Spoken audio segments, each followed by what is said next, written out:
One. Hello, everybody, and today at Young Guns, we got a show talking about the Super Bowl, previewing that. It's going to be a fantastic game, hopefully. Everybody's, favorite football game of the year. And then we're doing the awards for the NFL, all the players and coaches that have had great seasons at their respective positions. It's going to be awesome, and I can't wait to break it all down with you guys, man. I'm looking Yeah. forward to breaking down the 57th edition of the Super Bowl.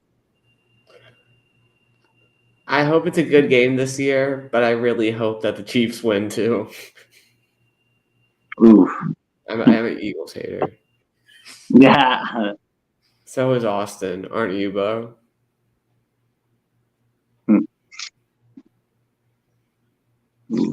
Oh, Hello? most Dallas fans, man, they're not, fans of the Eagles for sure. Yeah. But it'll be fun seeing Andy Reid going up against his old team, man. The Mhm. team he was fired from on New Year's Eve 2012. And then his second act in Kansas City, it's going to be fantastic. But, it's going to be a very beautiful game. That's for sure. What's up, traveling fools? How are you, What's my up, man? everyone? And Alright. Nick Sirianni has a little backstory of his own. He got fired from the Chiefs, but but that was before Andy Reid, so he's got a little score to sell with KC himself. Mhm. So yeah, there's gonna be a lot. There's two coaches with scores to settle on Sunday night on Fox. We also have the Kelsey family reunion going on. Oh man, that's gonna be so cool. Only Mhm. trouble is for their mom is who's she pulling for? I mean, Travis or Jason? Both. You got to root for both, man. No man, that's kind of like And true. But will be an awkward dinner on Easter. He's got like hey mom, who'd you pull for on Super Bowl 57? I played the fifth. Yeah. Dad, who'd you pull for? Oh, I was pulling for your brother Travis. Mhm. Yeah, Who's they the more both won successful? one too. They both won one too, so you can't like root for one because one hasn't won yet. Like, she True. really has like no really way to pull for. All right. But yeah, this is going to be another fantastic live stream, but it's going to be a very special one indeed, and it's going to be very fantastic. Mm-hmm. So we're gonna take a look at the awards here. The first one, we're not really gonna pick this one because it's really hard to do research on this one. But it's the Walter Payton Man of the Year award. Like, I just really love seeing what all these athletes do around their communities and help out. It just like warms my heart that these guys aren't just in it for the money; they're also in it to make a difference in their communities.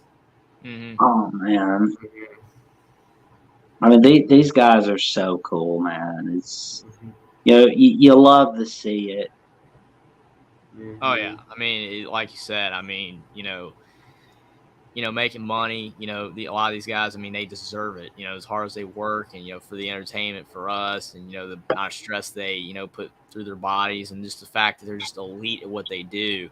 But I mean, like you said, they're not only, doing it for the money or, using the platform just to make money per se, but to also help other people is awesome. Because I mean, a lot of people, I mean, it's a lost art per se, to help others just for the sake of, doing it or the fact that you are able, you're in a position to be able to help.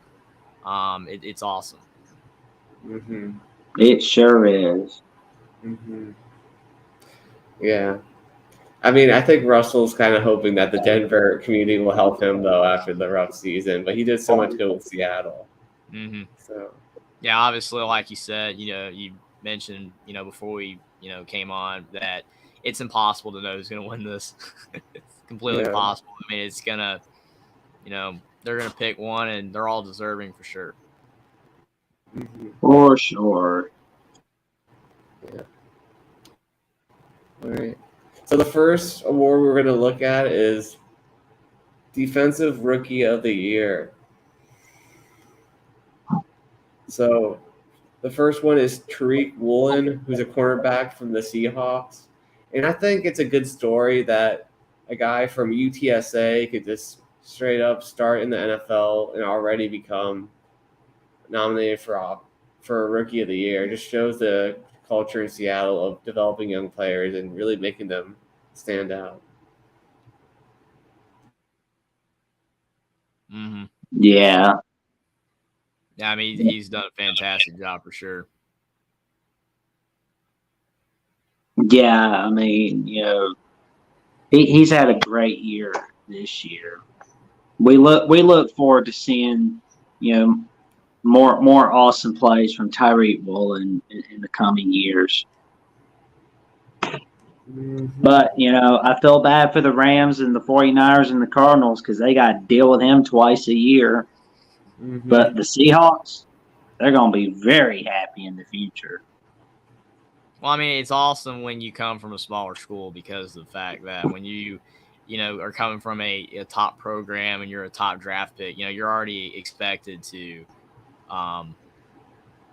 perform, at a high level. But when you are coming from a smaller program, no one really knows what, exactly, you're going to do. Are you even going to make it in the league? And then when you over exceed expectations, it's awesome. I mean, that's why obviously people still talk about, Tom Brady, for what he's done throughout his career because of where he was drafted, even though he was from a big program. But I mean, in the case of Mhm. Tariq Woolen, like you said, he was from UTSA, so it's amazing that he's accomplished what he has so far.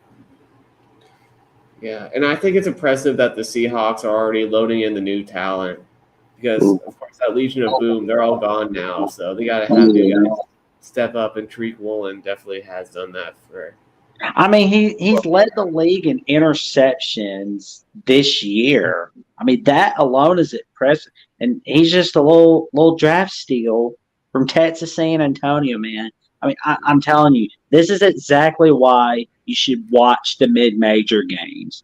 I mean, some people are going to sit there and go, "Oh, they're just a bunch of nobodies." But I'm going to tell you right now, you're going to see gems like Tyreek Woolen. Trust me, draft scouts, you're not going to regret it. Mm-hmm. And one of the more colorful figures in the NFL, Sauce Gardner, who is the main man on defense for the Cincinnati team that made the playoff last year. He shows that he can do it in the NFL just like he did it in the American Athletic Conference. Oh, man. Yeah, my favorite moment was when he put on the cheese head and trolled the Packers fans after winning. That was pretty funny. Oh, I man. mean, Sauce Gardner is a fantastic player. I mean, obviously his story is a bit different, than Tariq Woolen because of the fact that, again, he was a high draft pick. People were expecting big things from him out of Cincinnati, but still, Cincinnati's not Alabama, Georgia, or Ohio State. It's still a smaller program, and he's done a fantastic job. And I mean, a player like him, the Jets desperately needed. I mean, they need, to inject life into that organization and actually, to be able to have players, that are young at playing at a high level. And Sauce Gardner's definitely delivered. I mean, he is a really good corner. Oh, man. I like the little cheese head that he's got on, I mean, that is so funny. But I tell you what, though, old dipping Sauce Gardner was dipping some sauces in the passes defended and leading the league in it, man. I mean, I tell you what. I mean, this is not a guy you want to mess with.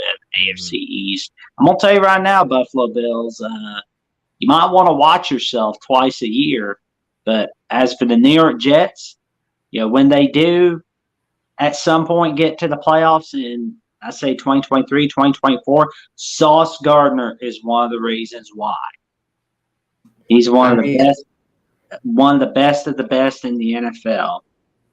Yeah. I mean, the Notre Dame receivers weren't great last year, But Sauce Gardner made him look like high school players, man. Like, Oh man, he's awesome. mm-hmm. Just makes the choice to decide that much harder, man. Yeah. I mean, we I got just wish Tyreek. that the Jets just didn't have an offense to help them this year, though. And Zach Wilson is looking like a Ryan Leaf type bust. So hopefully the Jets can get it together. I think At least Zach Wilson's lasted longer though of actually starting. I mean, yeah. Well, in the coming weeks, the New York Jets might get something very good coming soon to their future. They got a future full of silver coins.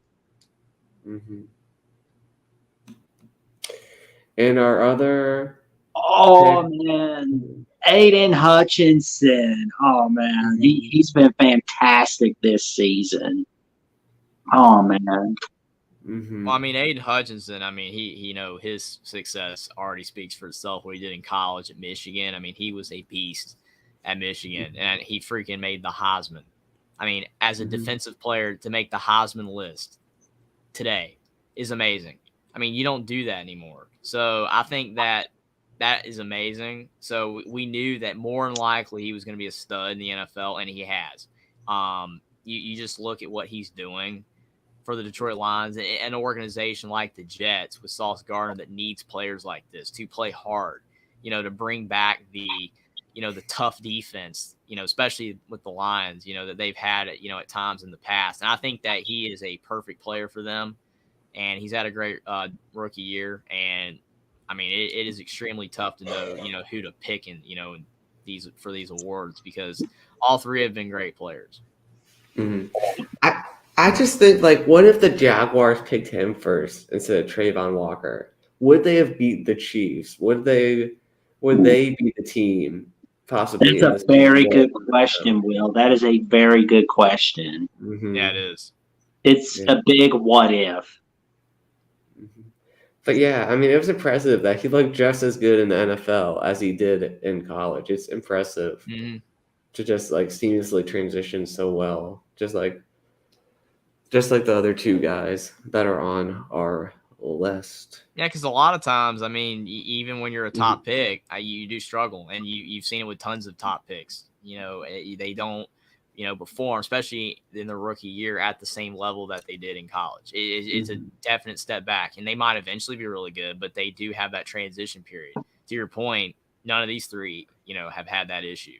And I mean, you feel like with Tariq Woolen, and Sauce Gardner, they're corners. They're playing, out in the backfield. It's a little different. I'm not saying that's an easier position. No, it's not. I mean, the technique and everything you have to do, if you mess up and get blown coverage, then it's bad news. But I mean, to me, that possibly is an easier position to transition to. When you're Aiden Hutchinson, you're going into the fire of having to out-bully these experienced NFL offensive linemen. Find a way to get through that. And, I mean, he's transitioned perfectly, like you said. I mean, no issues. I mean, it's like he's been in the NFL for 10 years. It's crazy. All right. So we must make our decision. We must pick who our That's the good part, and the bad part about it is you got to make a decision. I mean, I guess I'm just going to have to go with Tariq Woolen. That's just my decision right there, man. I mean, leading the league in interceptions, man. I mean, that is enough for me, man. Is that your pick, Jeffrey? Who you got? Well, I feel like Tariq Woolen he had a great year, but I feel like he's not as big of a name as Sauce and Hutch. That's your reasoning? Because he's not that big of a name? Come on. Well, I'm trying to think of who the people will pick, not who we will pick. I know. Yeah, what's kind of funny is I actually have no idea, because you guys, put the list out, and that was the one position for whatever reason that wasn't in the list. You had all the other ones in the list, and that one wasn't, so I have no idea. Well, I say this. I say show the people Tariq Woolen, just a compilation of highlights of Tariq Woolen, and what people choose from there. Who you got, Will? I'm waiting I'll for go. yours. I'll go Hutch. I don't know. It could be either one. Well, since you're going Hutchinson, I'll just go Sauce then. Yeah. I'll pick one. There you go. I'll pick one. There we go. There we go. All of us, we're just kind of like, we're not unanimously pick. I mean, it's just a hard choice, Yeah. All right. but it's a great one all the same. All right. On to the offensive side. Oh man, Now I have actually that have the one's pick gonna of be the rest of easier. these. I have the Broxo picks for the rest of Purdy, Mhm. Broxo Purdy, Mr. Irrelevant is now Mr. Relevancy. Mhm. I mean, dude was unbeaten until the NFC title game. Unfortunately, when his Yeah, throw hurt. got messed up by the Eagles. But I tell you what, though, I mean, if anybody watched this guy at Iowa State, if you guys, in the live chat watched him at Iowa State, you'd know that he was really awesome at Iowa State. He was a straight up baller. Mhm. I mean, it was just bam, bam, bam.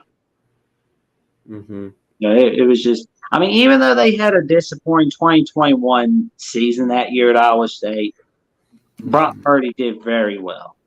I mean, he was just pretty good, It's just nobody really watches enough Iowa State, which is sad, but Mhm. it is what it is. But Brock Purdy, man, he showed the league why he's Mr. Relevancy. I mean, I tell you what though, any defense in the NFC West, you're gonna have a rough time with him. Mhm. Well, I mean, you look at Brock Purdy. I mean, you mentioned Iowa State, Mr. Irrelevant and all that. And then he had a great, season prior to his last season at Iowa State when they went 7-6. The year before they were 11-2. I really feel that if he left after that year, he's drafted higher. Obviously, he's not going to be drafted in the first round because he wasn't playing for one of the top teams in college football. It was Iowa State, but I do feel he would have been drafted higher when he came back and they went 7-6. That hurt his draft stock, whether it should have or not. You can agree to disagree. I personally think he shouldn't have dropped, but that's just what happened. And he fell all the way to the last pick of the draft, to the 49ers. And you look at what he's done already in his NFL career, coming in, for when Trey Lance getting hurt and then Jimmy Garoppolo is getting hurt. And for a lot of people, the 49ers season's over. They have no shot to make, a run in the playoffs or anything like that. And Brock Purdy comes in and he improves their offense. If you look at the numbers, their offense was actually better than it was with Jimmy Garoppolo. He was throwing for a lot of yards, not making mistakes, and he was playing high-level football. But then he got hurt, unfortunately, against the Eagles. Hurt his elbow, and that was it. Had no shot to win, couldn't throw, but that should not take away from what Brock Purdy has achieved already in his career, because the transition should not be like that. It should be, Brock Purdy should have come in and struggled, and the 49ers should have lost some games, but no, he just came in and played high-level football, and he gave the 49ers a pretty special season, even though it ended, unfortunately on a sour note due to his injury, but he played well. Honestly, when I saw him play against Notre Dame in 2019 in the Camping World Bowl, I was like, man, like, is this guy really that good? I mean, I know he was under pressure like a lot that game because their offensive line couldn't hold up. Mm-hmm. But I'm like, really? I mean, and then I saw him at 2020 and he did look a bit better. So I'm like, okay. And then they went 7-6, and I'm like, all right. And then I saw he got picked, and I was like, okay, good for him. He got picked in the draft.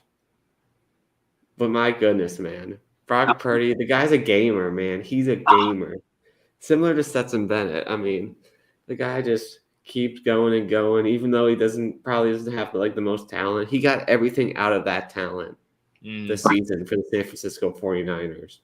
And he won every game that he was able to finish, so hats off to Brock Purdy, man. And hats off to Kyle Shanahan for getting the most out of him.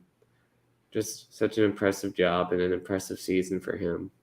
And, not to count the chickens before they're hatched, but he will lead San Fran to a Super Bowl.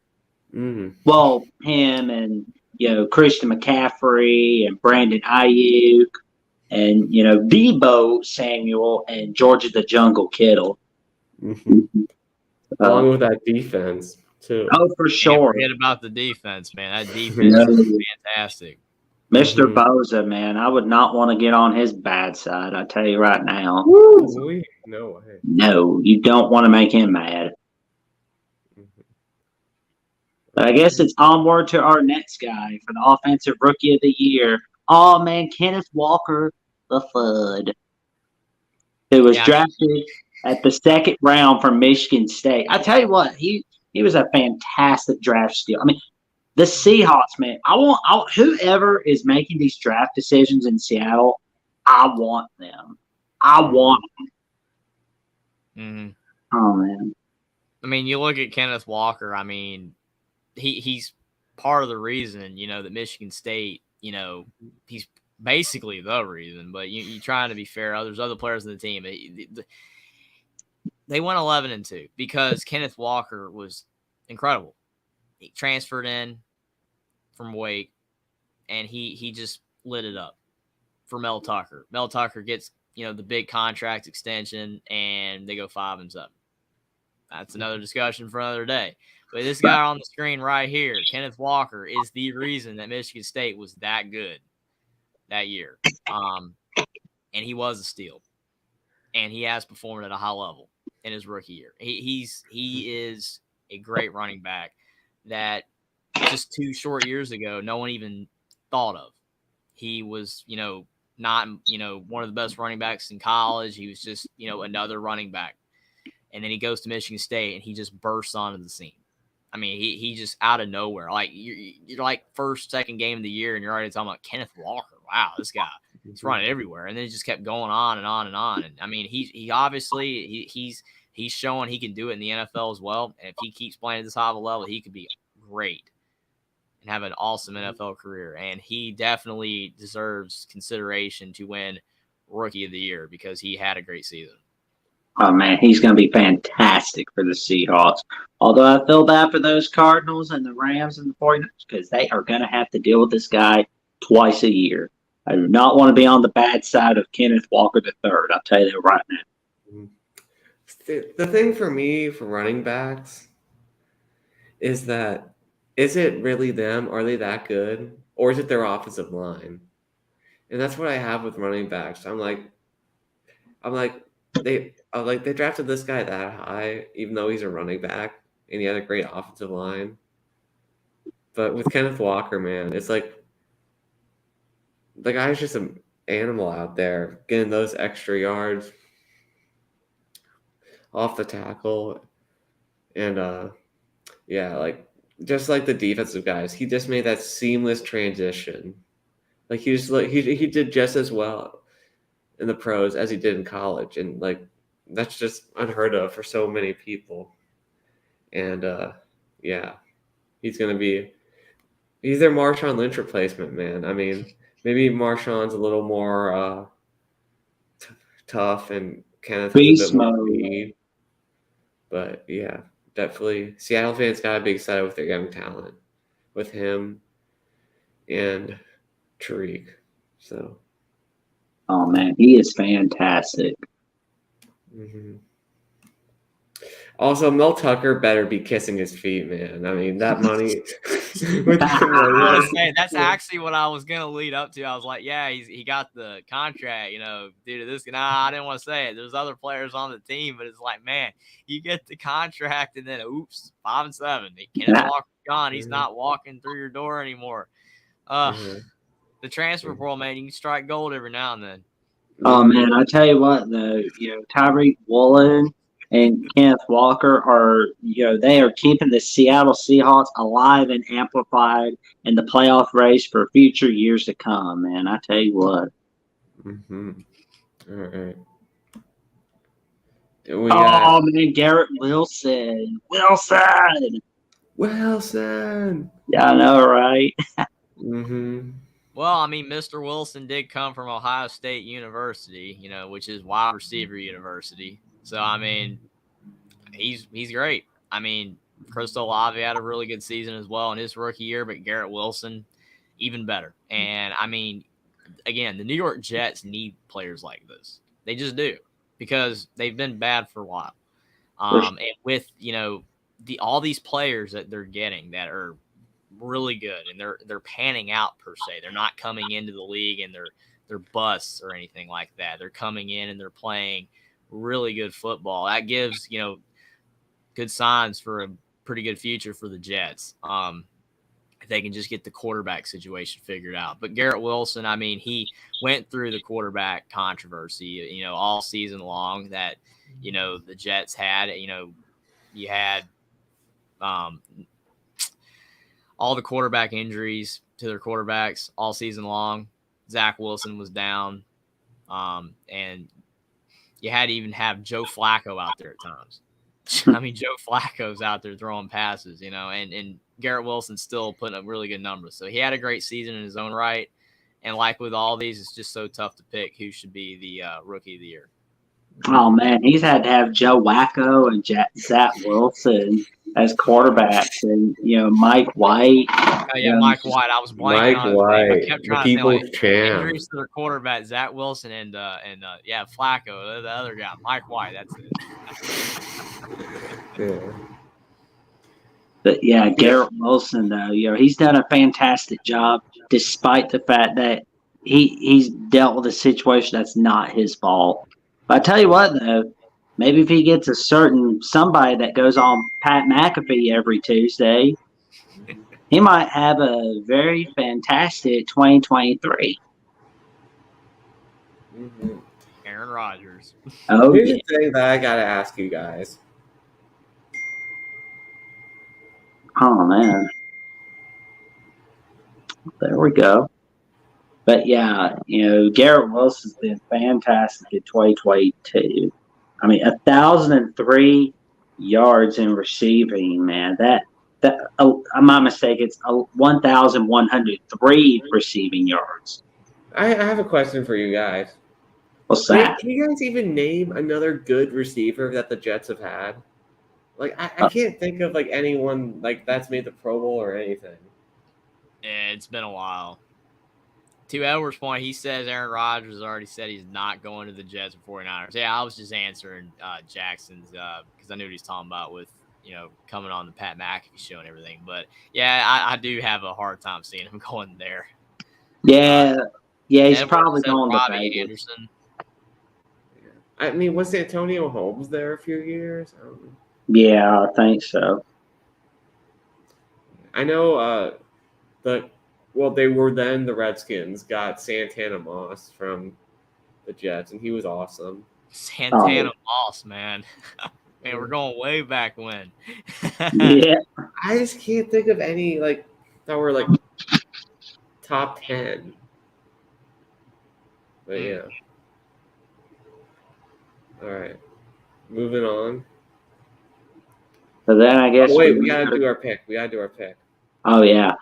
Well, my decision was already made before the list was out. And sorry, Garrett Wilson. Sorry, Kenneth Walker.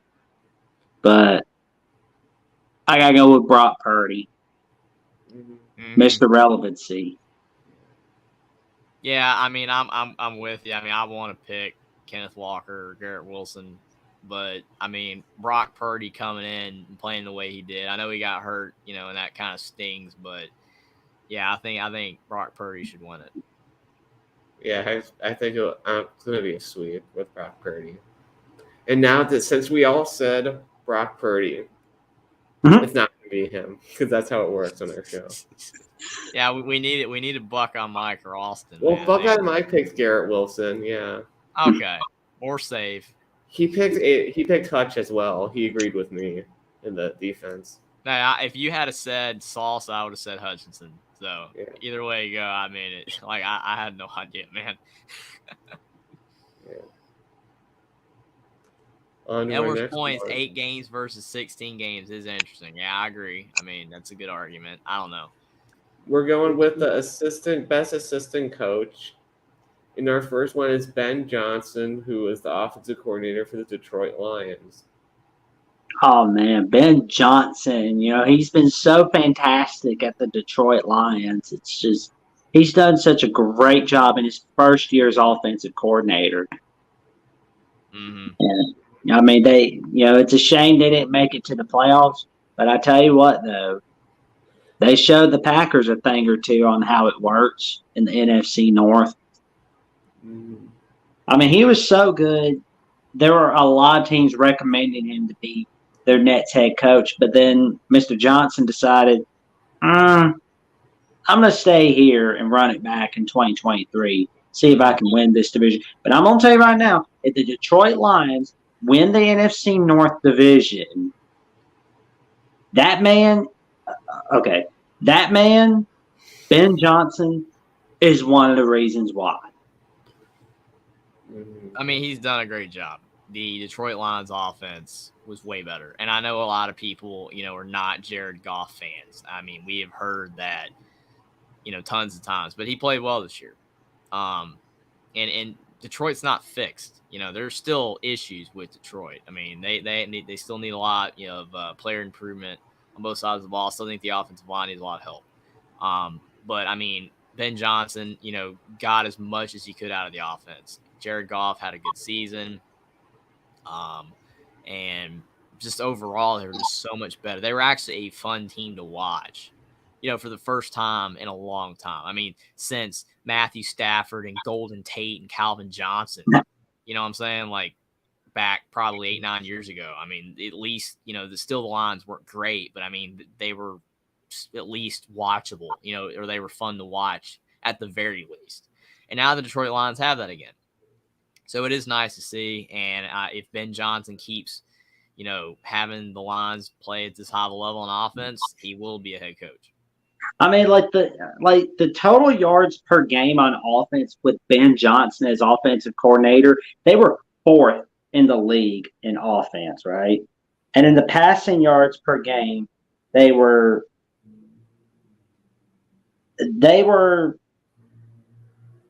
8th in passing yards per game. Oh man, that was just fantastic right there. Mm-hmm. And 5th in points per game. Mm. That is impressive. He's got that offense in the top 10. And in the running yards per game, I believe he's had them, on the cusp of the top 10. I mean, that alone is impressive. But, if you look at the 2021 stats, they weren't even in the top 10 as far as I can remember. Mm-hmm. But 2022, he's got that offense in the top 10.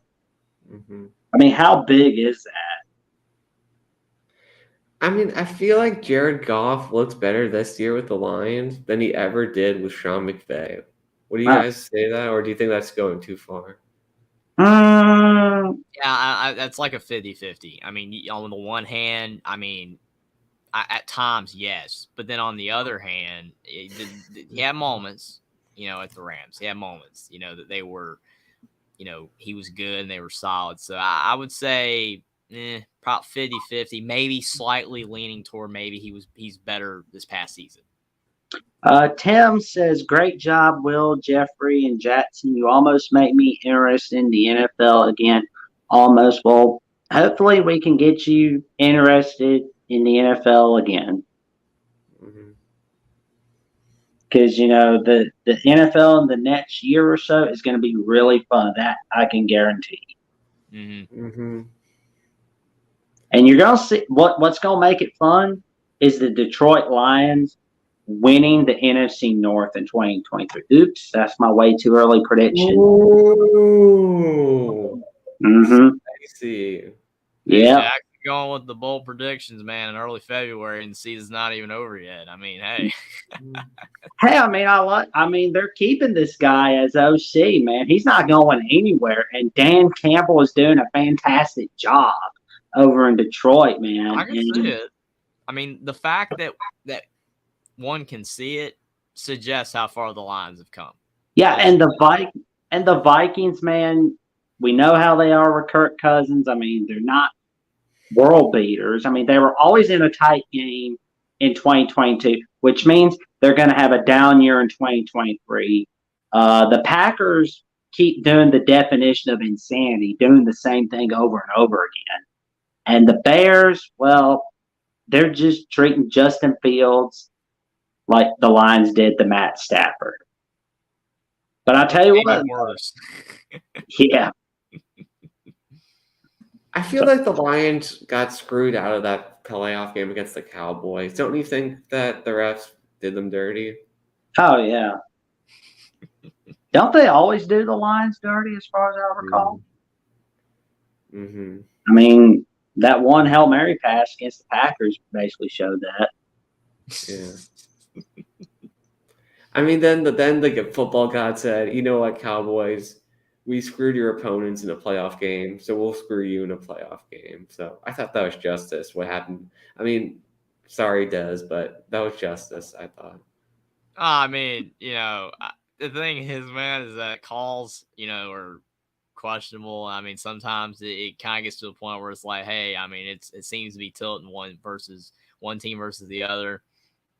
But I mean, nothing was as bad as the Saints, call. That was the worst with the interference that wasn't called. But I mean, Dez, I felt bad for Dez, even though, to your point with the Lions game. So, I mean, it's kind of like I feel bad for every team that gets, kind of slated, per se, in a game when, it shouldn't, the call shouldn't have been the way it was. And, the referees made a bad call or several bad calls, like the Chiefs Bengals, this past game, there was a lot of bad calls. But, I mean, also you could look at, well, the Bengals still could have won. A lot of these teams could have won anyway. But it is what it is. I mean, unfortunately, there's nothing we can do about it. But, I mean, to your point, teams, it always seems finally, when they get a bad call going against them or a good call goes their way, eventually it's going to be the opposite. So it always, comes back to bite you when you get help or a call goes your way that shouldn't. Oh, yeah.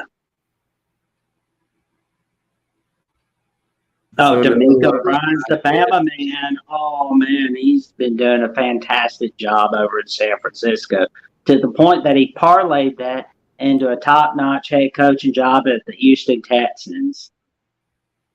Oh, man. God bless his heart for going to the Houston Texans, man. That's going to be a tough job. Well, I'm just real quick. I know we're talking about DeMeco Ryans, but what do you guys think about why did the Houston Texans hire Lovie Smith for a year and then fire him? Why? I don't know. It was just a wasted year. I mean, you hire. I think honestly, that's the last time they're firing a guy, after 1 year. It's going to be like with the San Francisco 49ers. 2015, they had Jim Tomsula as their head coach. Fire him after 1 year. Mm-hmm. Then they have Chip Kelly for 1 year. Then they fire him. And then they realize, maybe we shouldn't do that. Let's hire this guy named Kyle Shanahan. And bam, they've been doing awesome since then. Well, I mean, I think that's the same effect we're going to see with Houston. When you continue to fire coaches after 1 year, you're never going to get any better. True, but I think they're done with that, to be honest. Because, DeMeco Ryans is going to lead Houston to awesomeness, especially in the draft, and they're going to get Bryce Young in the 2023 draft. That I can predict for sure. And, the AFC South, it's going to be a tug of war between Jacksonville and Houston. Tennessee, unfortunately, it's going down, down, down. But Colts, they're, the Colts. Trying to be that third retirement home in the NFL, but they are obviously failing at that so far. But the Texans, though, I think they're going to learn from their mistakes from past years, and they are going to thrive. They are showing this thus far by hiring DeMeco Ryans, but but all that aside, the 49ers defense, oh man, it was fantastic. Fantastic with DeMeco Ryans. Yeah. They were first in yards allowed. Sorry. They were first in yards allowed per game. That was just big in of itself. That's not a guy I want to mess with, DeMeco Ryans.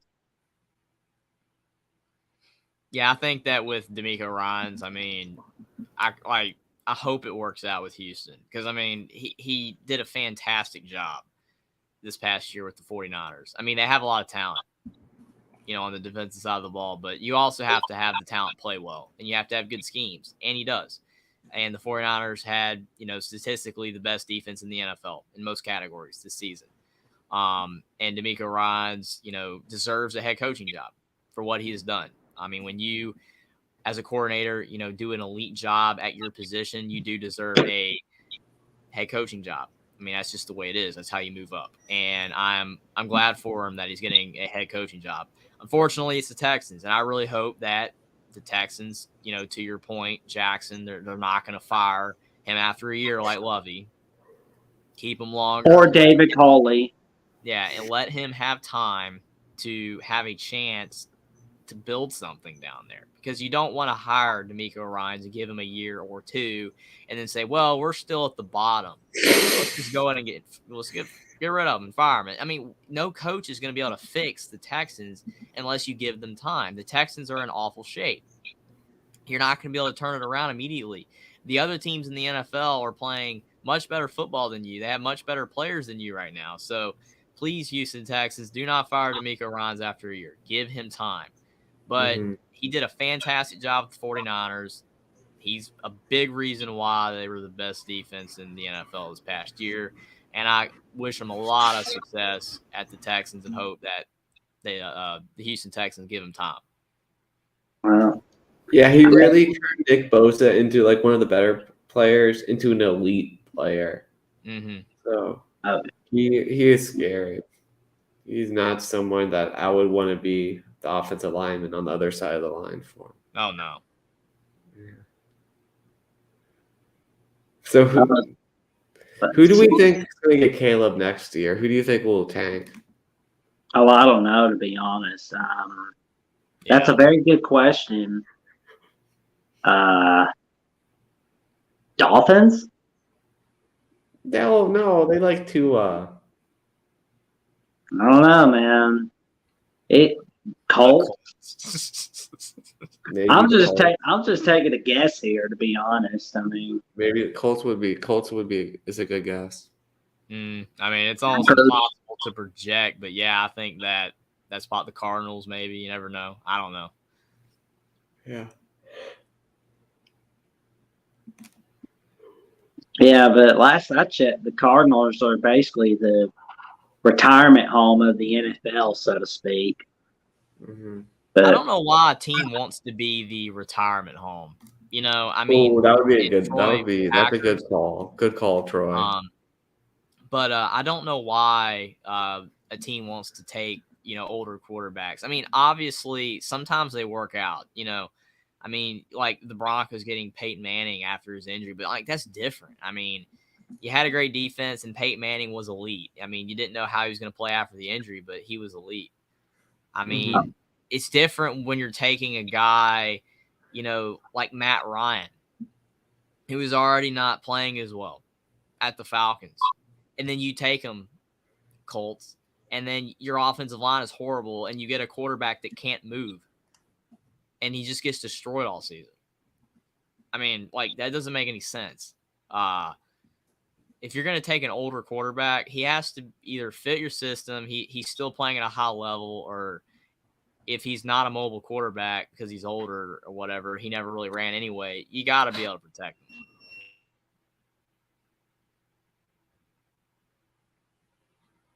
him. But yeah, that's gonna be really good to figure out. Packers, well, who knows? Maybe they're sick of Jordan Love already. Well, I mean, Jordan Love, I still, obviously it is impossible to tell, how a quarterback's going to perform, coming out of college. But I mean, I was never like completely sold on him anyway. I was hoping he would do well, but the only reason why to me it made sense was because you were drafting him to develop behind Rodgers. And Aaron Rodgers has been there for years, longer than Jordan Love's been drafted. So he's had the time to develop behind Aaron Rodgers. So hopefully he can, come out there and play. But I mean, he hasn't shown anything yet, so I don't know. It's gonna be interesting for sure. But DeMeco Ryans a great defensive coordinator this past season. It's fantastic. We have Steve Steichen for the Eagles. That I'm sure he played a huge role in Jalen Hurts' development into to at least a top half quarterback, top 10. Mm-hmm.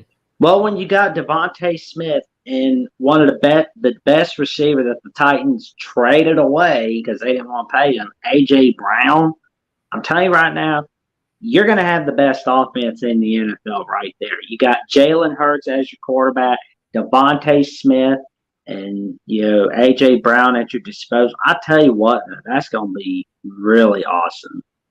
The tight end at the Eagles, that's just awesome.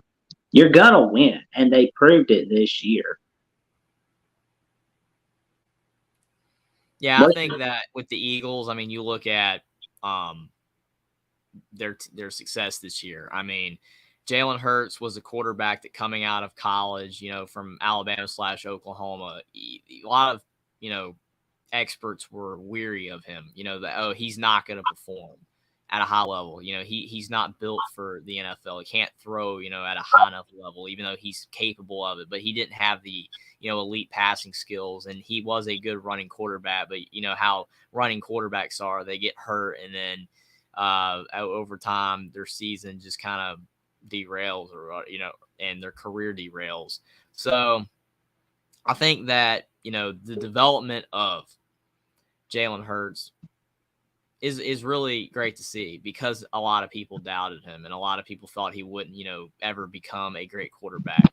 And obviously he's still not, there, but he at like the elite level, but he's young. He has many years left ahead of him, and his passing is getting better and better. And to Jackson's point, I mean, bringing in A.J. Brown was the greatest decision the Philadelphia Eagles could have ever made. Because, I mean, Devontae Smith is awesome. But if he's one guy, you can stop one guy. You can't stop two elite receivers. I mean, that's why Miami was great when Tua was healthy, because you had Tyreek Hill, you had Jalen Waddle. You can't stop both of these guys. So you can't stop A.J. Brown, you can't stop Devontae Smith. Plus, you got Jalen Hurts' legs. Plus, you have Miles Sanders and Kenneth Gainwell, who are both awesome running backs. Boston Scott as well at fullback. So you have a team full of weapons. And then you build your offensive scheme What's up, around man? the What's talent up, that you Mike? have. Hope everything's going well. Yeah, thanks for commenting, Buckeye Mike. Thank you.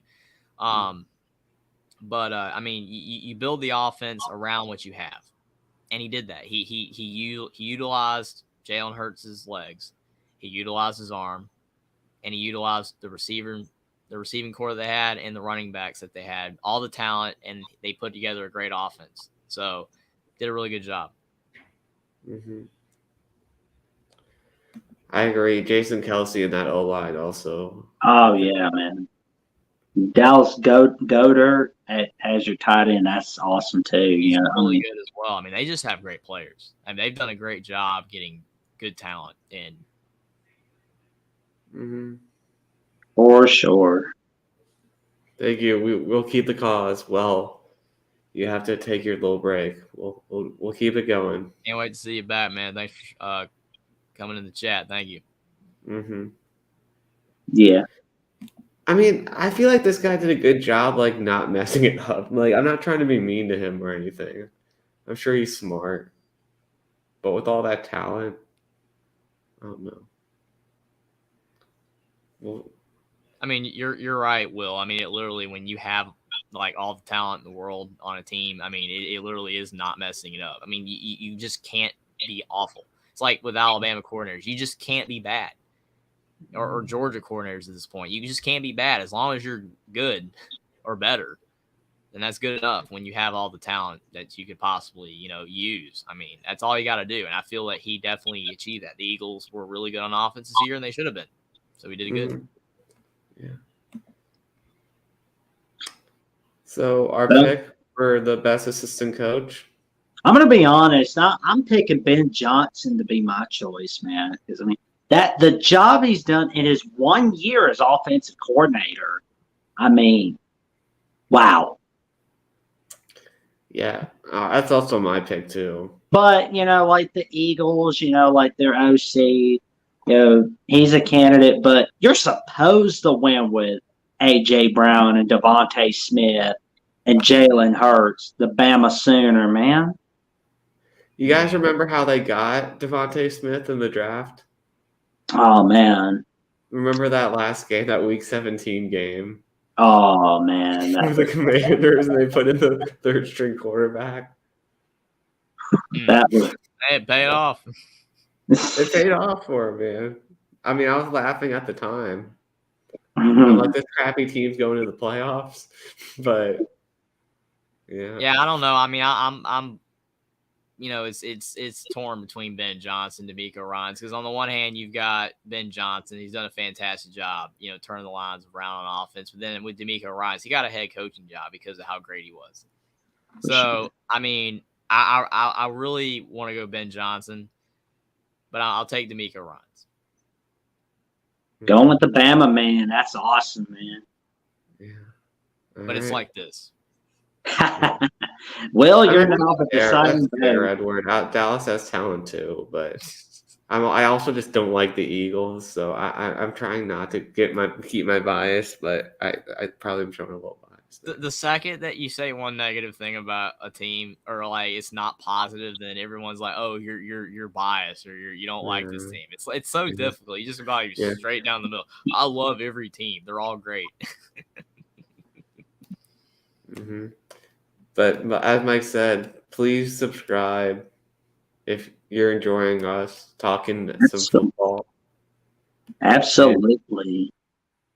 And we try to be consistent with the start time, but if you keep that notification bell on, it'll notify your phone every time there's a new video. So, yeah, that really helps us out. Yeah, it definitely helps, man, because trust me, it's Click that notification bell, click the like. It's tough. And click the subscribe button as well. That definitely helps. Oh, yeah. It most definitely helps.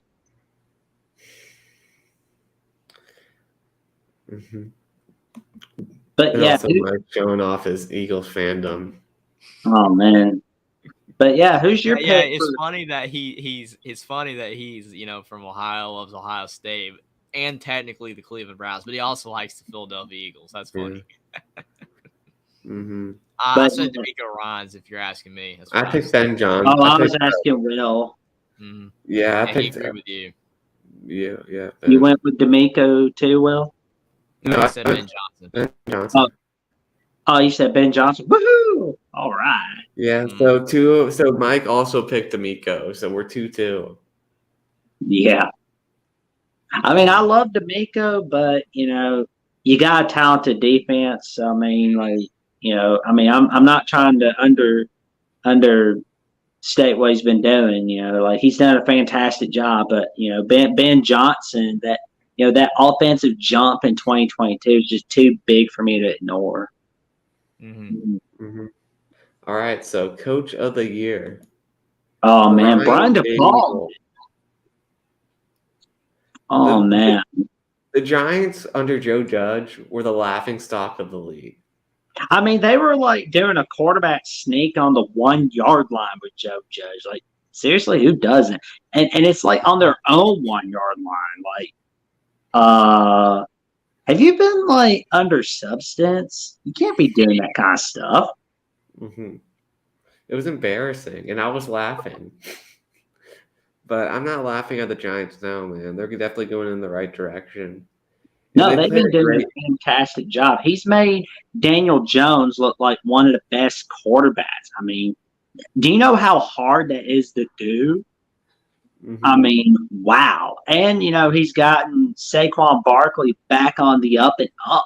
All right. It's just fantastic with the job he's done. I mean, that first game against the Giants, when they, took a risk on that 2-point conversion against the Titans, that was a sign of good things to come for the Giants. I didn't know it then, but little did I know it was going to be a fantastic year for the New York Giants. Yeah, I agree. I mean, Brian Dable's done a great job. The Giants were an awful team. I mean, the Eli Manning days were long gone, and they were horrible. They were essentially what the Texans are right now. But they're better. I mean, they are a team that, like the Lions, you can actually turn on and actually see some good football. It's enjoyable to watch, and it's great to see because they've been bad for a few years, and I think that what Brian Dable's done should not be understated or undervalued. It's really incredible. I mean, a lot of people don't believe in Daniel Jones, and a lot of people still don't. But he's he made him have a good season. The whole team, the coordinators, everybody, in that organization. Daniel Jones had a good season, and just on both sides of the ball, they were better. So did a really good job. Yeah. I mean, also putting together the game plan to defeat the Vikings. Like, I know the Vikings were. I mean, after the game, like everyone was saying, the Vikings are frauds, but they still won a lot of games. And to be able to go into the hostile environment with the clapping, like the hoop and all that, and pull off that win is impressive for sure. So yeah, great season for the Giants. I hope they regress, but can't help but tip my cap to them, man. I mean, they were like the Eagles in 2017. Like, I didn't really hate the Eagles that year as much because they were likable underdogs. But this year, I can't stand Nick Sirianni, and that's the main thing that really do not like about the. I don't know. That guy rubs me the wrong way. All right. I'll step our next candidate. Doug Peterson. P. Oh, man, he's done a fantastic job in 2022. I mean, do you know how underwhelming that Jaguars roster was? I mean, it was just, yuck. And I mean, they don't exactly have any star receivers, let's be real here, but he made them look like as if they are champions right there. I mean, they're 3-7 going into week 12. They beat the Ravens, and after that little tail whipping at Detroit by the Lions, they basically go and terrorize the Tennessee Titans at Tennessee. And I felt it then. I was like, okay, the Titans are collapsing, and what the Jaguars are going to do is take over the town in the AFC South. And guess what? They rattled it off with another victory over the Cowboys. They beat the Jets on Amazon Prime. They shellacked the Texans. And then on Saturday night on ESPN and ESPN Plus, ABC, they beat up on the Titans again. Then we have one of the largest comebacks in playoff history against the Chargers, man. It was just, I mean, you can take the Chargers out of San Diego, but you can't take the San Diego out of them, right? That's for sure. But the Jaguars, they were down 27-7 right there. But then they win 31-30. I mean, it was a fantastic comeback by Jacksonville. And then they keep it close with the Kansas City Chiefs. I mean, nobody in Jacksonville thought they were going to be able to keep it tight with the Chiefs. Heck, they thought they were just going to basically survive, so to speak. They were just happy to survive. But the fact that they made it to the divisional playoffs, I'm going to tell you right now, the Jacksonville Jaguars have a beautiful future ahead of them.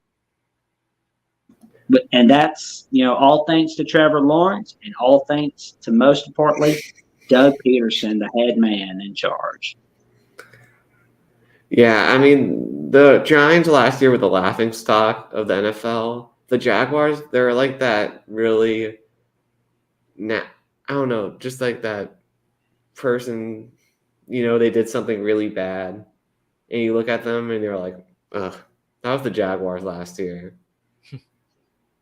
I mean, just embarrassing.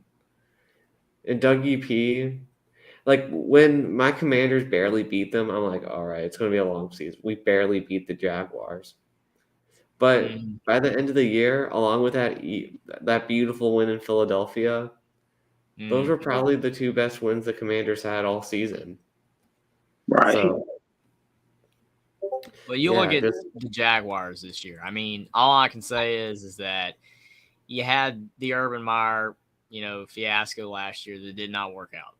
Just like with Lovie Smith, 1 year didn't do anything, and then you bring in Doug Peterson, and experienced guy, and he just completely fixes the Jaguars. I don't know how long this is. If it's going to be like fixed down the road, like they're permanently fixed and they're just going to keep getting better, which could definitely be the case, or they're going to get worse again. I definitely think they're going to continue to be a better team in the future. But I mean, they were 3-7, like you guys have said, and then bam, they just turn it around.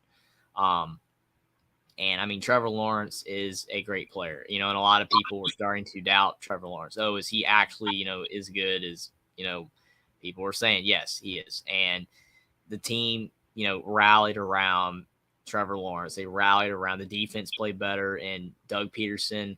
He got everybody on board. We're gonna, especially it's almost like right when the Titans started to play worse, like you said, Jackson. It was like that's when the Jaguars saw an opportunity. And they took Because it. I'm not saying that the Jaguars would have, continued to play bad if not, but you just kind of feel like if the Titans run away with that division and they're like up big in that division, that maybe the Jaguars would have folded. I don't know if they would have or not, but if the Titans had built a big enough lead that there's no shot that the Jaguars could make the playoffs, that they might have given up. But the Titans, they left a crack open. The Jaguars took advantage of it, beat them in the final game of the regular season. Jaguars made the playoffs, won a game, and they've had a fantastic year. The turnaround's been unbelievable, and I'm going to be really interested in the future to see if the Jaguars can use this season as positive momentum for the future. Oh, they will. They just need to get some star players to come over. Hey, I mean, come on, star player. You want to win? Come on over, Jacksonville. You get no state taxes, so there you go.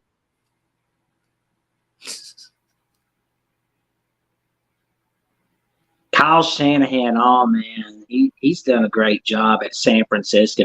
I mean, he loses his starting quarterback to an injury, ACL injury. Then he loses Jimmy Garoppolo to an injury. Then he gets Brock Purdy. Bam, they're winning, man. And when the 49ers traded for Christian McCaffrey, that's when they really started to pick up the pace right there. I mean, I'm just so impressed with the Niners and the fantastic season they've had under the difficult circumstances. I'm sorry that didn't result in an appearance in the Super Bowl and possibly winning it. But I'll tell you what, Mr. Shanahan, you'll be able to win a Super Bowl one of these days. You just got to learn from what you did, what you've been doing right, and what you've been doing wrong. You'll get one eventually, my friend. Yeah, Kyle Shanahan, I mean, it's unbelievable, the amount of things that have gone wrong for the 49ers this past season, and they just kept fighting through it. I mean, Trey Lance was supposed to be the guy. A lot of people questioned that. I did. I was like, you should have gone with Jimmy Garoppolo. But then Trey Lance gets hurt. And unfortunately, he never got a shot to, really show what he could do. Jimmy Garoppolo comes back and he plays. I mean, what is Jimmy Garoppolo? The whole argument with him, is he one of the best quarterbacks in the NFL? Is he a top 5 to top 10 quarterback? No, he's not, but he's good. He's just solid. So that's why, having him at quarterback, you saw that the 49ers were improving. And then he gets hurt. And unfortunately, that is the one knock on Jimmy Garoppolo. He has had an injury history.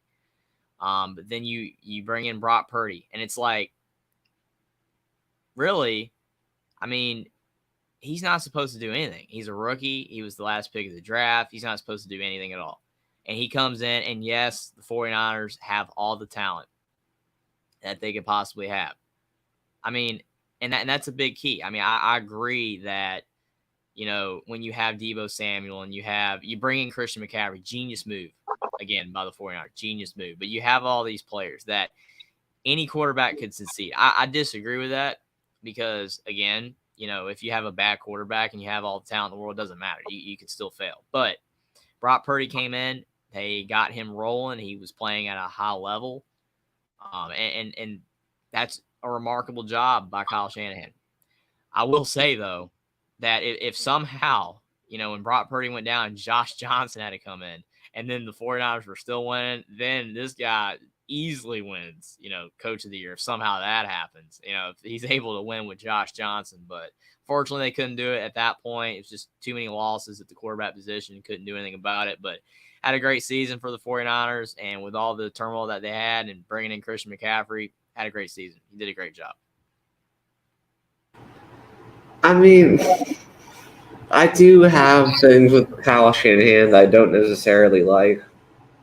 He did say that being the offensive coordinator with the Redskins was the worst thing he ever did. But I mean, that was a lot of that probably was because of Dan Snyder, and I can't really blame him for that. But yeah, I mean, did great. I mean, bringing in Christian McCaffrey was huge for him, but I mean, being able to get the 2 seed with playing like your third string rookie, Mr. Irrelevant quarterback, that's freaking awesome, man. And although the NFC West wasn't like what it used to be, not all the teams are great like they were before. Still impressive to being able to win all those games. Kind of embarrassed the Cowboys there, especially on that last play. Mm-hmm. So yeah, Kyle Shanahan, great job again. Keeps impressing. For sure. Yeah. I guess we're ready to make our votes. I'm gonna go. I think we got 3 great picks here, but I'm gonna have to go. I don't know. I'm gonna go with Dable. I feel like he had, but. I thought you were going with Doug Peterson, to be honest. I was between the two, but I feel like I don't know. I'll keep my gut. I'm going with Doug Peterson. I mean, the fact that the Jaguars were the second team ever in the league to go from 4-8 to making it to the playoffs, that right there in of itself is Coach of the Year material right there. I mean, it came down between Shanahan and Peterson, and I love it. It was just so tough, but ultimately I had to go with the Jaguars because nobody expected the Jaguars to win the AFC South. 49ers, on the other hand, everybody kind of expected them to be in the NFC title game. So that's what it really just boiled down to. Mm-hmm. Shanahan, I like it. Keep doing awesome work. I'm sorry I didn't choose you for Coach of the Year. Nothing personal, man. Just business. Mm-hmm. I completely agree with you, Jackson. I was literally on the fence same way with Shanahan or Peterson. And you look at Shanahan. I mean, again, the coaching, job that he did with the quarterback situation is incredible. But to your point, the 49ers were expected to be a good team. And yes, doing what he was able to do with Brock Purdy is unbelievable. But yes, the Jaguars were awful. And then Doug Peterson comes in and turns them around. So I got to go with Doug Peterson. It was close. I almost went with Shanahan because, again, what he did was amazing. But they still had all the talent in the world. And Brock Purdy did a great job. And he did a great job with him. But I'm going to go with Doug Peterson. Mm-hmm. Well, look, Mike agreed with me. He also went with Brian Dable. So I think we all went different. Did we all go different? I went Peterson. Jeffrey went Peterson. Okay, Willie. And I went with Dable. So I guess we split then. Yeah, Buckeye might went with Dable. So it was kind of just 2 for 2. 2-2, really. Yeah. All right. On to comeback player of the year. Oh man, Saquon Barkley. He's been so fantastic. I love what he's done all year. It was just people were down on him, just quick to just throw the baby out with the bathwater. Go, oh, he's a draft bust. He's a draft bust. No, he's not. No, he's not. And he's going to show you that he's not a draft bust in 2022. And he's not. He did really awesome in 2022. It's Mhm. I mean, the plays he made, it was just fantastic. Yeah, I agree with you, Jackson. I mean, you look at Saquon Barkley. I mean, he's fantastic. It's just injuries. I mean, injuries can derail anyone's career. And thankfully for Saquon Barkley, he's been given, more chances by the Giants. They didn't get rid of him. And he's finally back. And as long as he can stay healthy, he is really, really good. Christian McCaffrey had the same problem. I mean, they were literally comparing the two all season.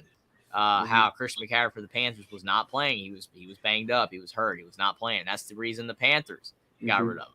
And they might live to regret that. Maybe they won't. But, I mean, when you have injuries and you're not reliable, unfortunately, they always say availability is the best ability. And for Saquon Barkley, when you're missing time, then people are going to be saying, oh, you're a bust. You're not a bust because of injuries. You're a bust when you play and you play badly. You're not a bust because of injuries. I will never in my life call someone a bust because they got hurt. No. They're out for ACLs and things that are out of their control. But Yeah. Saquon Barkley's come back and he's playing at an extremely high level again, better than he ever has. And I'm so glad that he is. I'm glad that he's back. Oh, man, my man Barkley is 4th in the league this year. He was 4th in the league in rushing yards total. 1,312 yards. I mean, that is just so big. I mean, I'm going to tell you right now, cue the Big Valley theme song music. Da, da, da, na, na, na, na, na, na, na, na, da, da, da, da, da. Mm-hmm. Do you guys remember that kick return he had against the Buckeyes? Oh, man, he that was so awesome. And then Buckeyes did come back to win that game. Troy, don't be mad at me. But I love that play Barkley made. I mean, I hate it they beat my Titans, but that game-winning 2-point conversion he made against the Titans, that was big. It was wow. Thank you, Tennessee Balls for Life. Thank you, Balls for Life. We appreciate you You watching guys the help show. make it a great show with all your comments. Thank you. Yeah. Exactly. And thank you for. I knew that guy was gonna. Oh, okay. Oh, sorry. I knew he was going to be a special player. I'm like, this guy's going to be a star after that one play. Like, he was great he was great the year before, but it just sucked that he kept getting injured. But yeah, I think he's back to where he belongs. I think he's one of the best running backs in the country. So, For sure. Yeah, I think Saquon's going to keep doing Saquon things as long as he stays healthy. Oh, I so look forward to Saquon in the coming years. Mm-hmm. For sure. I just hate that people are so down on him. But I tell you what, that Christian McCaffrey, though, oh, man, Christian McCaffrey was really wonderful in 2022. Yeah, that run that he had in the NFC Championship game for a touchdown, that was awesome. Oh, yeah. Mm-hmm. I mean, again, I've already referenced them with the Panthers. They might, end up regretting getting rid of him. But unfortunately, again, injuries. I mean, he was hurt. If he was not hurt for the Panthers, all those games, he would not have been traded. The Panthers would have kept him. But he goes to the 49ers, and he's healthy now, just like Saquon Barkley. He's not out for hamstring. Christian McCaffrey. He's a fantastic running back. Proved it at Stanford, and he's proven it in the NFL. He is fantastic. But when you're not available, it's tough. And then people start to, doubt you and say that you're not as good as you are. And again, injuries should not be a reason to say that about a player, but people do. But Christian McCaffrey's healthy now, and he's now at the 49ers, and he's done a fantastic job, showing the NFL world again that he is an elite running back. He had a great season. I mean, his dual threat nature, catching balls out of the backfield and running the ball at the middle, he's one of the best, at both. Oh, man. Yeah, he's been really wonderful. I mean, but I tell you what, though, when you have other guys on offense such as Ayuk and George Kittle and Debo, you're bound to win big games and you're bound to have a lot of help. I love what McCaffrey has done in the 2022 season. I hate that things weren't going so well for him in Carolina, but at least he's going to do very well in San Fran, and he's going to get a Super Bowl pretty soon. I have a good feeling that he's going to get a Super Bowl either maybe 2023, maybe 2024, but either way, he's getting a Super Bowl real soon. Mm-hmm. So I like the way that Christian McCaffrey plays. He's a tough guy. Obviously, the injuries suck. I still can't get over the fact that he knocked my Fighting Irish out of the playoffs in 2015. That was a really traumatizing experience that I had, man. Because the defensive play calling by Brian Van Gorder really didn't help my Irish. But yeah, when they got that field goal. I don't know if that's a reason to, not particularly like a player, though, man.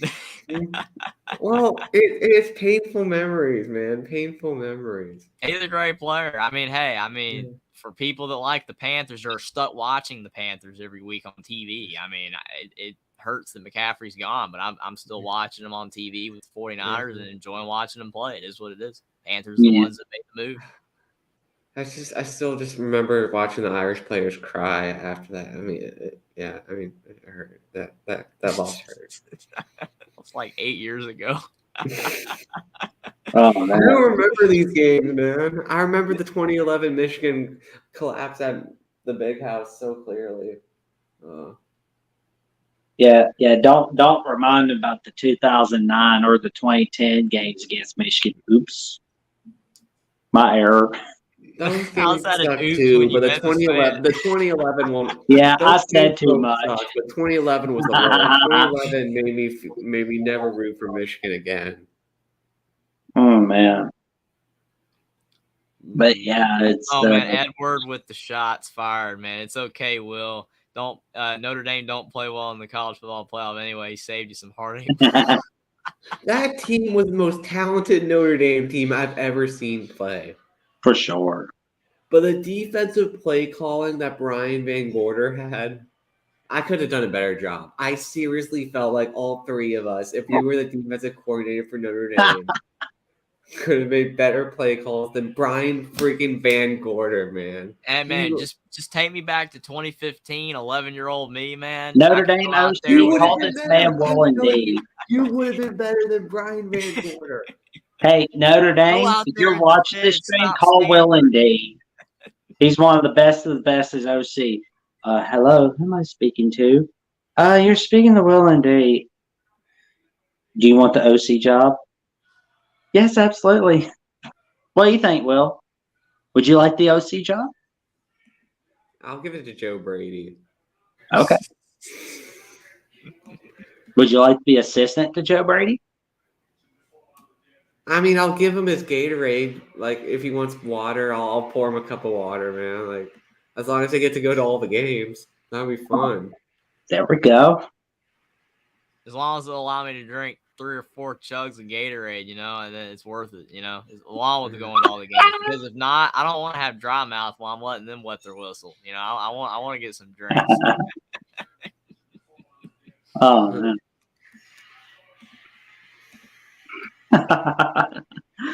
Look at this clown. Freaking idiot.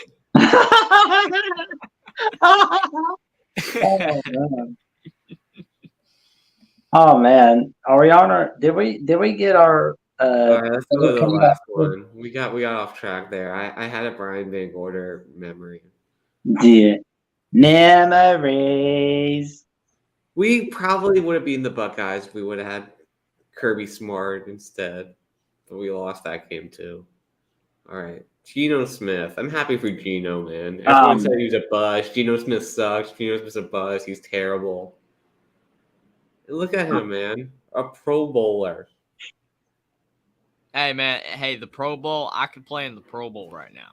You know, like that you put the best players in the league in the Pro Bowl, and you're out there. You got 20 yards of space, between the defender and the receiver. I think I could make them passes. There's only one lineman coming after me. I think I could maybe scramble away and have enough time to throw. The Pro Bowl's easy now. Yeah. But for Geno Smith, I mean, hey, the West Virginia guy that threw for 600 yards and all those touchdowns in that infamous game. I mean, it's nice to see him, have a bounce back, to his career. Because, I mean, he was forgotten. No one remembers Geno Smith. He was like, oh, that's the guy that threw for 600 yards against West Virginia. Well, now he's the Pro Bowler. He got to play in the Pro Bowl, even though it's the Pro Bowl now, not the Pro Bowl then, when it was in Hawaii and it was cool. Yeah. But for Geno Smith, I was, happy for him that he had a good season with the Seahawks. I mean, they kind of did taper off a bit toward the end. He wasn't playing as well toward the end of the season as he was at the beginning, but he still had a great year and at least gives, his future prospects of his career, the last 5 to 6, 7 years maybe that he has left playing in the NFL, that he could be a starting level quarterback with the Seahawks. So it's good for him. It's good for the Seahawks. And it was really nice to see for the former West Virginia quarterback, Geno Smith. Oh, yeah. Geno's done a fantastic job this year. But, like that week 1 game against the Broncos, I didn't think anything about it. I was thinking more about, the Broncos should have won this game. But I should have known after that game that the Seahawks were going to be something special in 2022. And they most certainly were. One of the reasons Tyreek Woolen, Kenneth Walker was another reason, and Geno Smith was another big reason. I mean, he was one of the main reasons why the Seahawks got in the playoffs. I mean, unfortunately, they ran into the buzzsaw that was the 49ers with healthy Brock Purdy. Yeah, man. I mean, he was like a punchline at one point, Geno Smith. They're like, oh my gosh, this quarterback looks like Geno Smith. How bad he's playing. And I mean, everyone's failed at the Jets. Like, the Jets haven't had a good quarterback. That's why the Panthers took Sam Darnold, because they thought it was just because he was at the Jets, right? Yeah. I mean, the last good Jets quarterback, Vinny Testaverde, was he even that good with the Jets? I mean, I feel like that's how far back. It might be Joe Flacco. Joe Wacko.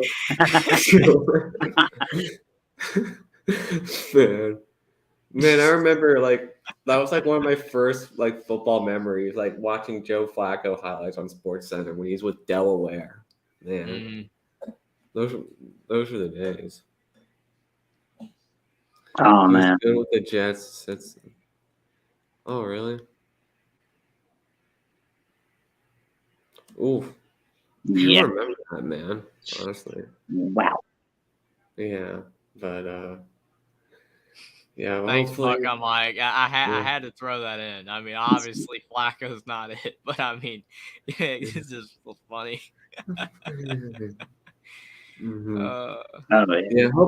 Hopefully Geno can keep it going next year. I mean, he's got some great young players such as Kenneth Walker, and Tariq Woolley. So you've got DK Metcalf.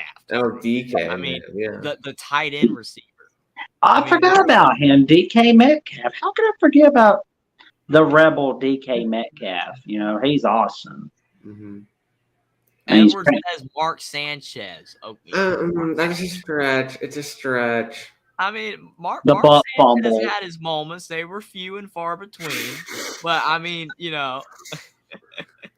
Oh, man, do you know how long they showed that on SportsCenter, the butt fumble? I mean, they showed that for 10 months straight, man. That was on the not top 10.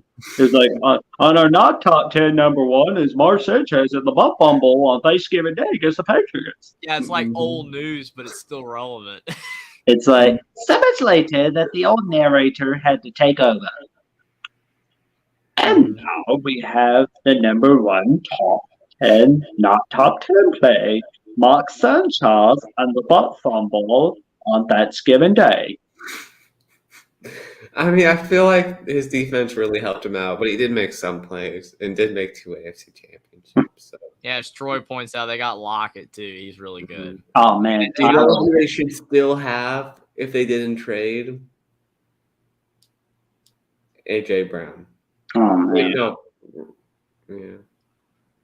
Freaking Titans. But yeah. So I guess now we come to the decision where we make our decision on who we think should be comeback player of the year. This is another tough one. Yeah, this is really close for me because I mean, Not- you got Geno Smith. He had a good season, but it tapered off toward the end.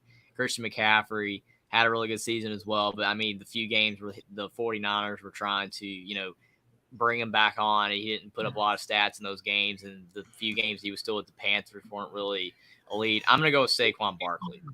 Had a great season over the whole season, and coming off of a gruesome injury, he played well. So I'm going to go with Saquon Barkley. I agree with you, my dude. I'm going with Saquon Barkley. I mean, it was just an easy choice for me. I mean, when you have Kenneth Walker. Yeah, I agree with you. Where Geno's really good, but I mean, still to Jackson's point, they got really good players. Yeah. And he is a quarterback that's like 30, 31 years old. It's not like he's just now in the league. I mean, he's definitely I consider him for sure. I mean, I can definitely see him winning it, and I wouldn't be upset at all with the. Yeah. It's Saquon Barkley for me. Yeah, I mean, Saquon Barkley won, Geno Smith 2, and Christian McCaffrey 3.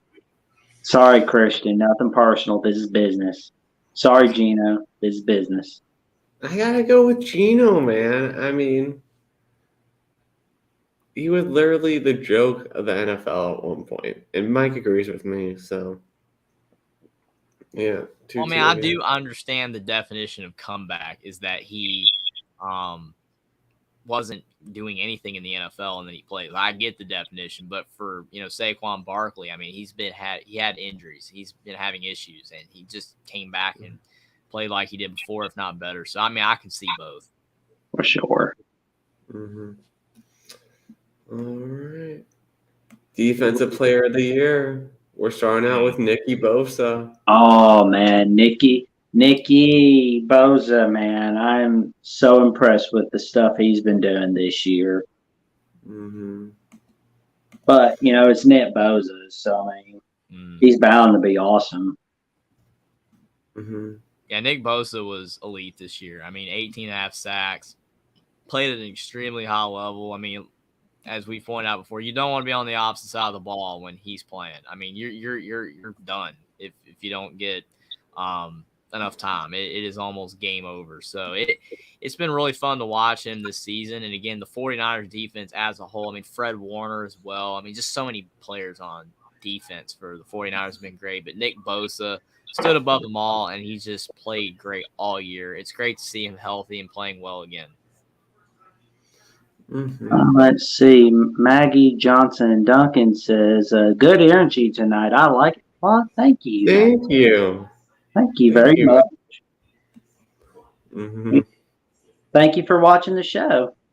Mm-hmm. We appreciate you liking, commenting, subscribing, and putting those notifications on your channel. Mm-hmm.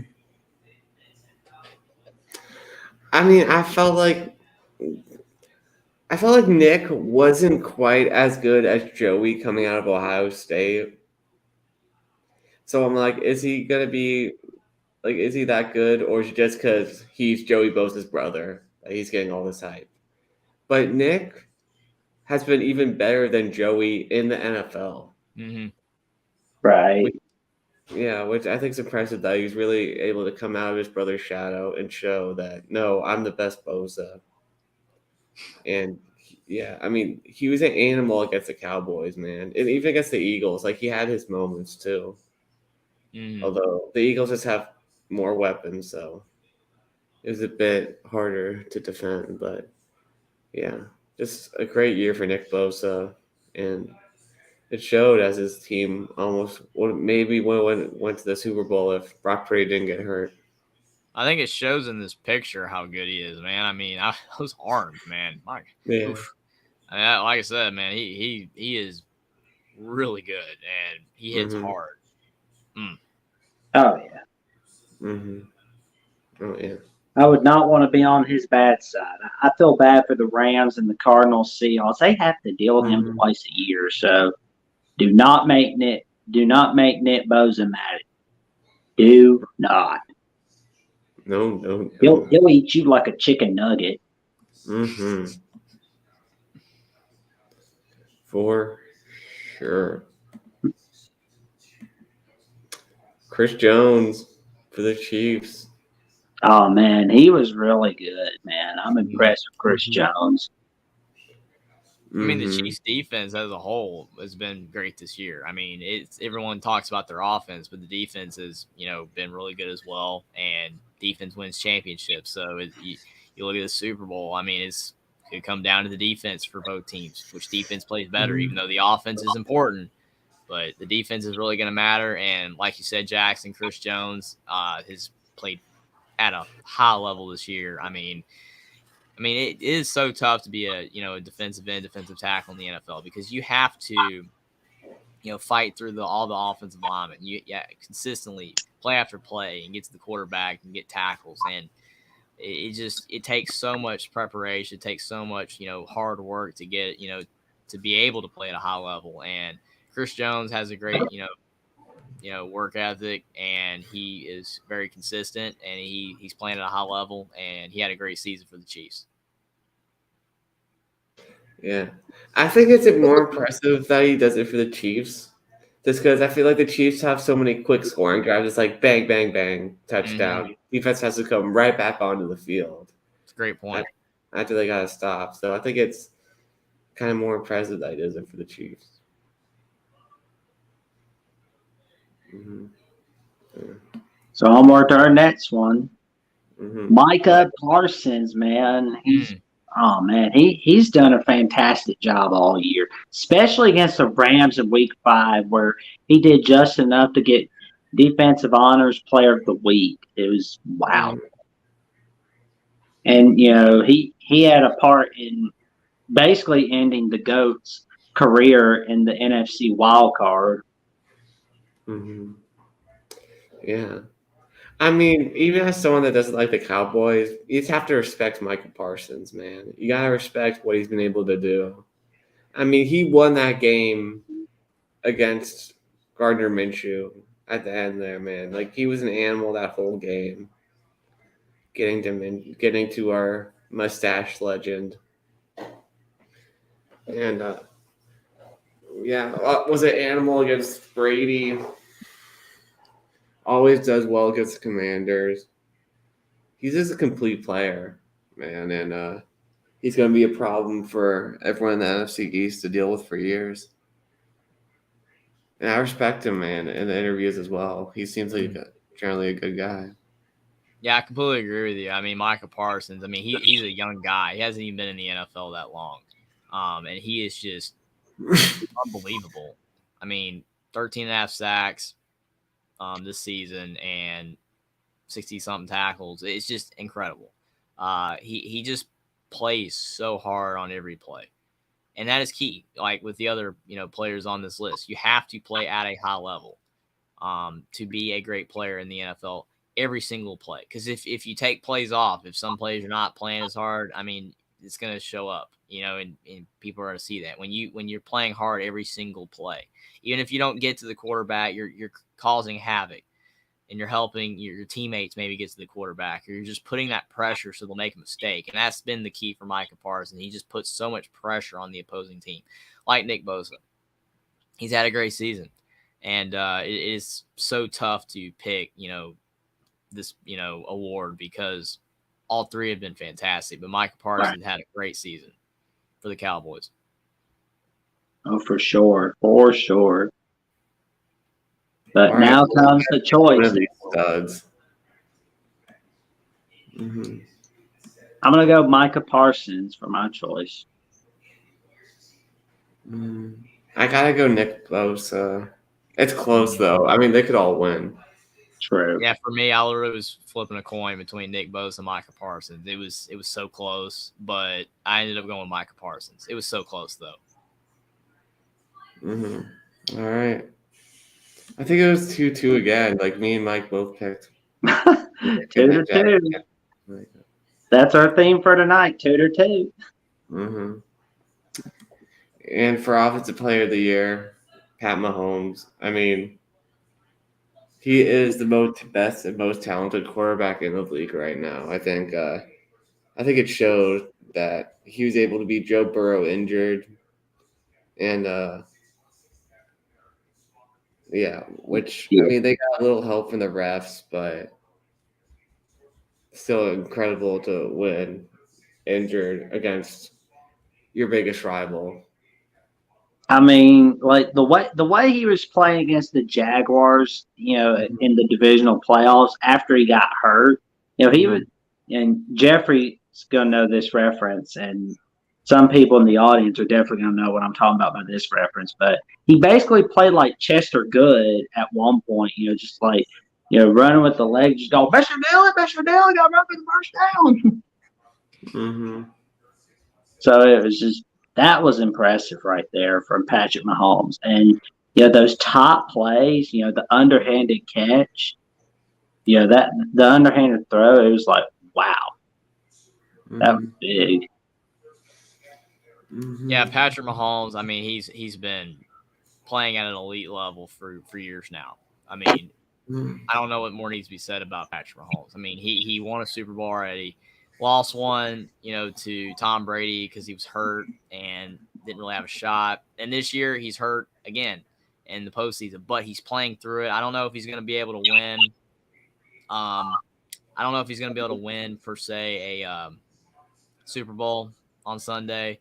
Another one, if you know, if his leg, his ankle's not 100%, he could definitely not be able to get the win. But the fact that he's been able to play with the injury is unbelievable. And before the injury, his stats are unbelievable. I mean, he's got 45 touchdowns and 12 picks this year.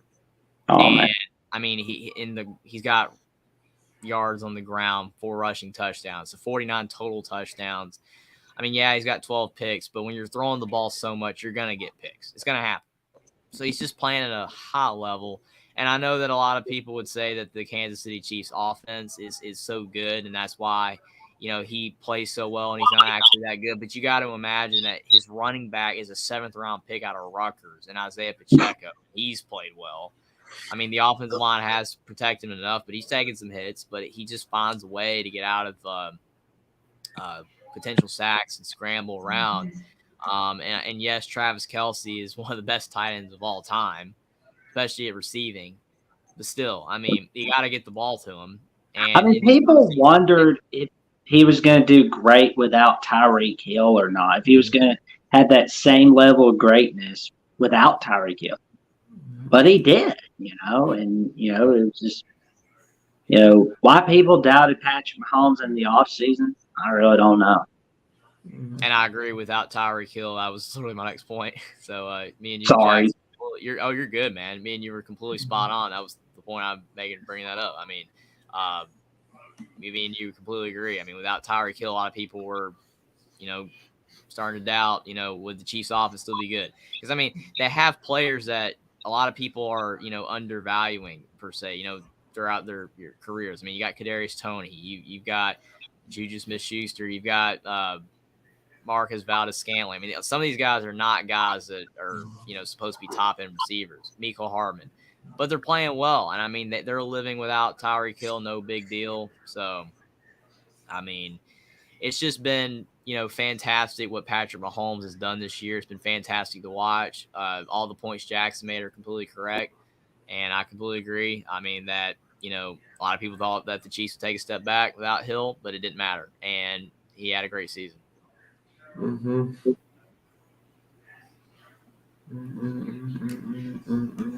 Onward to the next one, Jalen Hurts, the Bama Sooner, man. It's oh man, you know, going into the 2020 draft, people were sitting there going, "No, why are the Eagles drafting Jalen Hurts? I mean, why are they lazy in their drafting? Because they knew deep down he was the future. They knew enough that they overpaid Carson Wentz. And they were like, oh, we got to get this guy. Who's that guy at Oklahoma again? Jalen Hurts. Let's get him. And, he got him into the playoffs 2021. And, in the offseason, people were wondering, is Jalen Hurts, that good? Is he that good? Let's show him we have some faith in him. Let's go get A.J. Brown. And guess what? I mean, that week 2 game against the Minnesota Vikings, I mean, that right then and there basically showed people maybe we shouldn't doubt Jalen Hurts so much. Mm-hmm. And, I'm just going to tell you right now, anybody that watched Jalen Hurts when he was at Bama and at Oklahoma, you're basically getting something special with Jalen. And I hope he wins a Super Bowl real soon. May that be this year, may that be next year. I don't know, but I really want to see him win a Super Bowl. He is so awesome. Mm-hmm. Yeah, I mean, the guy's just a gamer, man. I mean, like, everyone doubted Jalen Hurts after the first year. They're like, no, he's not going to get the guy to get Philly over the top. Like, they got to draft a new quarterback. He's not good enough. For sure. Yeah, and he proved everyone wrong, man. I mean, made the playoffs last year. Now he's going to the Super Bowl. I mean, whether you like it or not, and I don't like it because I'm not an Eagles fan. No. Even if I weren't a Bama fan, I'd still be happy about, Jalen doing awesome the way he is. Yeah. I mean, with Jalen Hurts, it's one of those things where you had to see it, and he's playing well. And I mean, part of it is we talked about this with a lot of these players is the talent around. A player it really helps, and getting A.J. Brown was one of the best decisions the Eagles could have ever made. Pairing him with Devontae Smith, and you've got great running backs, Miles Sanders, and then you've got Dallas Goedert as well at tight end. Just overall, you just look at their team. Kenneth Gainwell, the other running back. I mean, they have a good offense, and their defense, I mean, is one of the best in the NFL. C.J. Gardner-Johnson, Hassan Ray. They just have a really great team. So Jalen Hurts benefited from having a lot of talent around him, but you still have to play well, and he did. I mean, he's running the ball at a high level, and he's throwing the ball better than he ever has, and that is it's been great for him because it's helped his career. I mean, now people think he's a really good quarterback, and I mean, I always thought he was really good, but the throwing was a question. But he's passing the ball a lot better, and he's got great weapons, and he had a great season. So it's been awesome to see Jalen Hurts, not potentially be a bust in the NFL in a lot of people's eyes, and not playing at a high level. He's playing really well, and it's awesome to see. Mm-hmm. For sure. It's going to be a beautiful future for Philadelphia, whether they win or lose Sunday night. Mm-hmm. Onward to our Nets. Well, Justin Jefferson, we're moving on up to Mr. Jefferson. Mm-hmm. Oh, man, he's been fantastic this year. It's another fantastic year for Jefferson.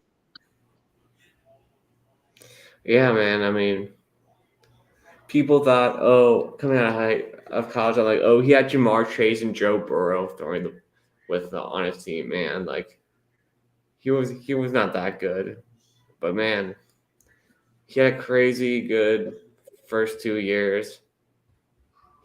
He basically made it so that the fans didn't hate Kirk Cousins because he got that elite receiver to go to. I mean, the guy's just a stud, man.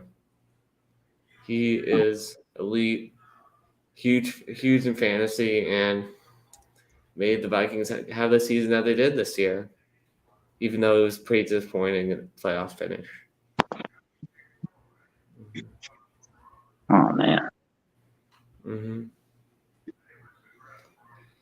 Yeah, Justin Jefferson. I mean, he had a great season. for the Vikings. Helped out Kirk Cousins a lot in their passing game. And yeah, I mean, obviously with Offensive Player of the Year, a lot of people are automatically going to go quarterback because it's the position you pay attention to the most for most people. But kind of like Taylor's point, Justin Jefferson should win, but it's a quarterback award. It's kind of like the Heisman. I mean, a lot of times another position should win it, but at the end of the day, the quarterback wins it. But Justin Jefferson had a great season, and that should not be overlooked. He played well for the Vikings all year. Mm-hmm. So I think I did goof on the next one. I forgot that Tyreek Hill went to the Dolphins, so I still have him as for the Chiefs. But I mean, the guy is fast as crap. Can get away from the receivers. Oh yeah. To get touchdowns. I mean, he was gifted with that athleticism, and he uses it. Runs great routes. The guy's a problem. Oh man, he's been doing very well at the Dolphins, man. It's been pretty good there. Tyreek Hill's been amazing. Yeah. I just don't know if he'll be able to get Super Bowls in Miami like he was at Kansas City. Mm-hmm. Mm-hmm. Yeah, but Tyreek Hill, he's been amazing. I mean, you look at him going to the Dolphins was almost as important as A.J. Brown going to the Eagles. Obviously, the Dolphins did not have the success that the Eagles have had because of circumstances, particularly with Tua, and it's sad with him. But hopefully, he can get back on the field, next year. Everything will be okay, and pray for his health. But I mean, Tyreek Hill has been amazing. I mean, he's just a short guy with elite speed, and he can take hits, and he's powerful as well. I mean, he can bully people. It's just great. Tyreek Hill, again, it's kind of like with Justin Jefferson. If quarterbacks weren't the main focus of this award, then either of these two should have great consideration of winning it because they are so important to their teams that they're on. Mm-hmm. All right. So for Offensive Player of the Year, who we going with? I think I gotta go with Pat Mahomes. Mm-hmm.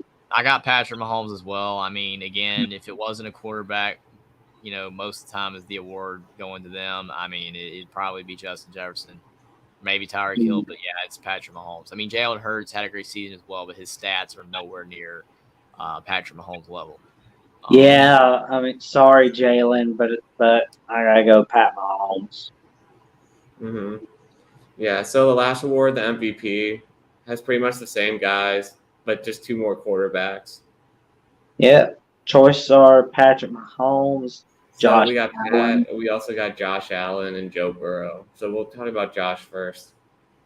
Yeah, Josh Allen. I mean, he had a great season. But then unfortunately the playoffs happened and the performance was not where it needed to be against the Bengals. That's probably going to hurt his chances for the award. But he still is a elite athlete. He's a great runner. His passing has been shaky at times this season. He's still a great passer, but at times the accuracy isn't there. And it wasn't against the Bengals. Yes, the snow happened, but it is what it is. I mean, it still should have benefited the Bills because they're used to it. But Josh Allen had a great year, but probably not enough to win MVP, but he still had a great season. Mm-hmm. For sure. Yeah, man. I thought they were going to win the Super Bowl after that first Rams game, but it turns out the Rams just weren't that good this year. Mm-hmm. Yeah. Mm-hmm. And Joseph Maldonado Burrow, the Bengal King. Yeah, Joe Burrow was awesome as well, and he played well in the playoffs. Yes, against the Chiefs, there were a couple bad throws that unfortunately ended up costing them that game. But he still had a great season, and I mean, he led the Bengals to the Super Bowl, last year, and he almost got him back this year. And he's going up with a poor offensive line, and he's still playing well. So he had a great season, but unfortunately might fall short as well. But I mean, if he won the award, I would not, it wouldn't be crazy to me because I mean, Joe Burrow played fantastic, but I mean, there's just so many great players in the NFL. But he had a great year. Yeah. So for MVP, are you sticking with Pat, or do you think one of the other guys will win? I'll probably just go Mahomes again. Oh, well, I think I'm gonna go Jalen Hurts on this one. All right. So we went too long. I mean, I think we had a lot of fun. We had some good conversation, but did go a little too long with our awards. So we're going to be doing our Super Bowl show on Thursday. We're sorry we couldn't get to it, but it's really late. So Check it out. Like, comment, subscribe, hit that notification bell. You're gonna get some of the best shows ever. Yeah. See you Good night, guys. everybody. Good night, everybody.